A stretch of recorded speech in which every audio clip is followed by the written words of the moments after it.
16 hours, 15 hours. See, to get success, you don't have to work 15 hours like a bull. Even if you work 6 hours, 7 hours also, if you work in a proper direction, in a smart way, definitely you too can crack the examination.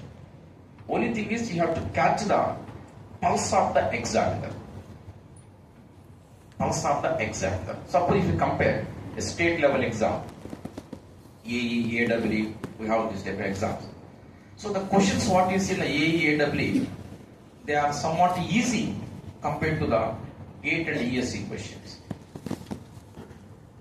That's why when your focus is mainly the state level exams, you may refer to the notes, but some of the advanced areas don't waste your time. That's why before you start preparation for any examination, just to see the previous year's questions, just to see it, to understand the level of the questions. If you see state level question, they are straightforward. Straightforward. Wide ratio is defined as E is given, what is N value? You don't have to spend much of your thinking ability. So most of the state level exam questions are straightforward. But in the case of UPSC like IES and some GATE questions, etc., you have to think, you have to appraise your mind there. So that's why the notes what you have taken, it is equally good for all your exams. It may be state level, maybe GATE or maybe ESC also. But my advice to you, when you are preparing the state level exam, some of the advanced areas that you feel difficult, etc., you can simply skip it. One point. Second point is, if you work too much with the PYQs, it is of no use.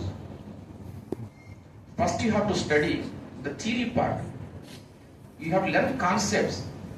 Without knowing theory part, without knowing concepts, if you directly take the PYQs of the exams, you can't solve them. When you are not able to solve, you get psychologically depressed. That may demotivate you. That's why when you take a chapter, first to study the chapter, read the theory part, mug up the definitions, mug up the small equations. Once you have thorough the chapter theoretically, then only you have to take the PYQs. This is the sequence. At the same time, don't spend all your time on PYQs only. Maybe some 6 papers, 7 papers previous sufficient. Spend more time on the revising. If you don't revise, you can't remember. This simple logic always you have to keep in mind. While studying, always have some rough papers with you. Whenever a technical term comes, write on the paper. Whenever an equation comes, write on the equation. On the paper, write the equation. Rough paper should always be with you. Suppose consolidation chapter, one chapter you read the theory part. We have some questions to practice. One time you may practice all the questions, but second revision, don't go for all questions again solving. Time will not permit you. In the second revision, you have to solve only 2 or 3 problems. When you go for third revision, only 1 or 2 problems you have to solve. Like that you have to study the entire syllabus thoroughly. You make some timetable also, friends.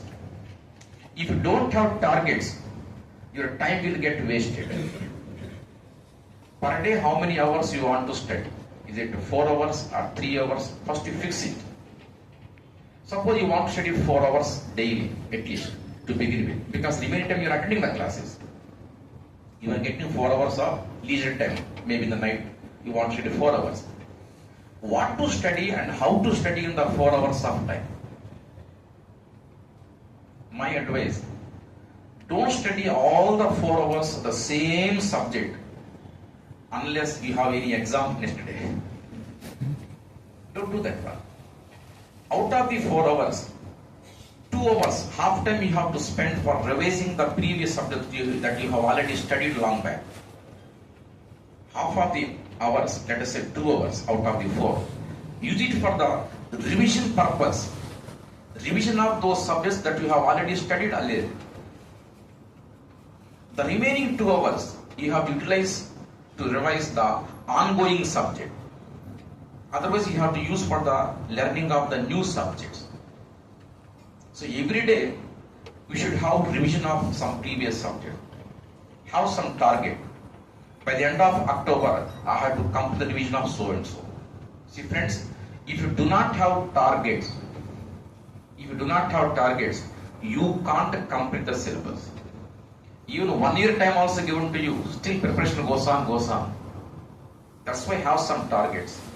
My GATE exam is February first week. Now this is October first week.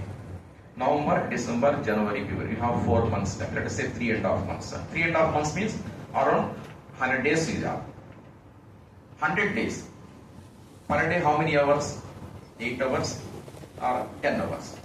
How many hours you study? Multiply. Let us say 8 hours. 8 hours daily, 100 days. You have totally 800 hours of time for your preparation. In the 800 hours of time, some hours of time you have to spend for the mock test in the month of November, December, January. Mock test. We have subject-wise mock test. We have full-length mock test also. Full-length mock test you better take in the month of January. Because now preparation is not done.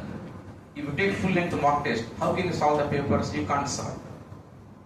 So for now, the best thing is take the subject-wise mock test. Suppose GT over today. You take 4 or 5 days of time, revise. After 1 week, you take the mock test only on the GT subject. Check how many marks you got. Analyze yourself. Why you are not able to answer? Are you forgetting the formula? Are you forgetting the procedure how to solve? Think yourself. When you make this what you call introspection, retrospection, whatever you say, you will understand yourself, the areas where you have to put more effort. Then you modify your preparation. That is how you have to carry your friends. There is a method. You have to evaluate a proper strategy for this. So make a timetable. Out of the 800 hours of time, what you have in the remaining 100 days of time. Out of 800 hours, how many hours I have to use for the each subject? Divide. You have more than 10 subjects, 800 hours of time. On an average per subject, you get 80 hours only. In 80 hours, how many revisions you want to make? 2 revisions, 3 revisions, divide. So per revision you can get only 20-30 hours only. This set of subjects. Suppose hydrology, irrigation, small subjects. Within 1 day you have to finish the revision. Environmental, GT, and this type of lengthy subjects which are highly scoring for your examination. Put some extra effort on that, extra time you put. Like that, everything you require some planning, friends. Without planning, it is difficult to score the examination. Difficult to play in game and sports also. The best, I always go to cricket. In every cricket team, there is one think tank team. Their job is only evolving the strategies. Who is the opponent cricket team? What are their strengths? What are their weaknesses? Where we have to focus? We require some planning. Without planning, if you go directly to examination, you will not be able to perform well. So friends, put a timetable on paper. How many subjects that you are going to make preparation? Per subject, how many hours you are going to have? Daily, how much time? By the end of October, how much you have to revise? Target, fix it. By the end of November, what is your target? By the end of December, your target. We should have daily target, weekly target, monthly target. Daily target, weekly target, monthly target. We fix the targets realistically. Without realistically fixed target, by the end of this week I have to finish up transportation, geotech, environmental, nothing will go wrong. Be realistic. Can you complete by the end of this week all the subjects? Not possible. Be realistic. Put a timetable. Have targets.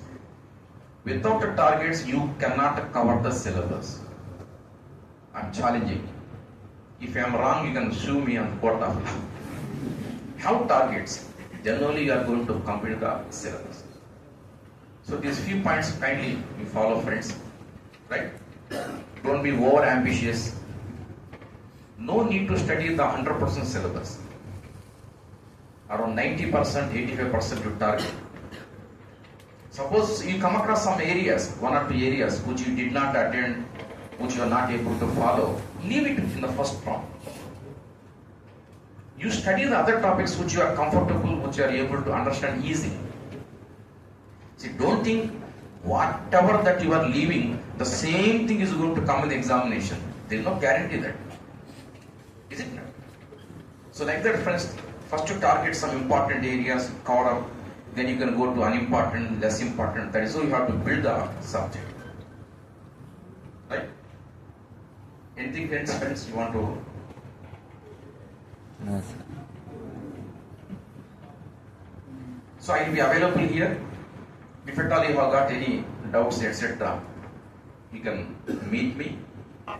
In the next week, I will be coming to teach the same set for one more batch is there. If any of you missed any topic here, you want to attend once again, you can attend the other batch. If possible for you, if you do not have class in the regular batch of yours. Right? You please work on. If you have any doubts, you can always meet me in the dining hall, 4th floor, right? Near the lift we have one dining hall. All faculty will be there. You can come and meet any faculty there for any guidance, right? Doubt clearance, etc. Okay, friends, I once again take this opportunity. I wish you all good luck, do well. Bless you, my children. Thank you. Thank you, sir. वही phone इश करा मागला तो भाई. If you do a hard work like a bull, studying that one, this one, this one, this one, ultimately you get confused. So what to take finally? That's why do a smart work. Smart work means, I told you yesterday, what to study for our examination. If you study everything, you can't grasp, you can't digest. That's why you study what is required, what is relevant for your examination. That's what I mean to say, smart study. I have to tell you one small saying. One saying is in English, somewhere I read it. Look at it.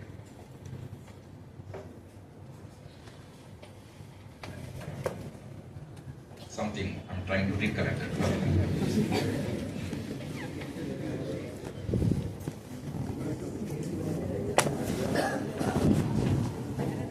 Yes. Because I'm not revising regularly. Problem is there. Now I could recollect. That saying is like this.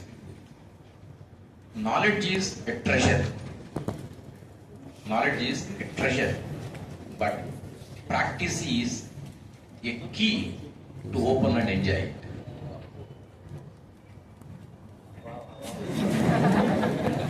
Bridges. Got the point? Sir. See, you might have inherited lot of treasure, gold, etc. from your forefathers. But your forefather has not given in your hand all the treasure, gold, everything given in a Swiss bank, in a locker. Key is not given to you, password not given to you. It is of no use. Knowledge is a treasure. You can enjoy that treasure only when you practice. So, you are given some treasure. The treasure is not in your hand, it is kept in a bank locker. The key is not given to you. It is of no use. Similarly, here also, knowledge is a treasure. But practice it is a key to success. Unless you practice, unless you revise, you can't utilize that knowledge of what you have, the treasure-like thing with you.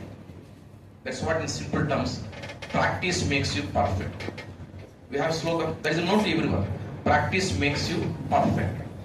The same thing in a Polish language it is said, knowledge is a treasure, but practice is a key to it. If you have a key, then only you can open that and you can enjoy it.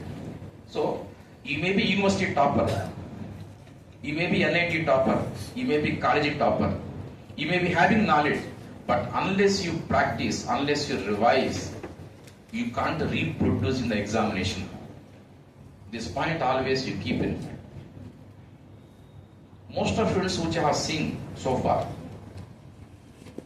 they do this what you call revision. That is the secret of the success. I think I might have told you earlier also the same point.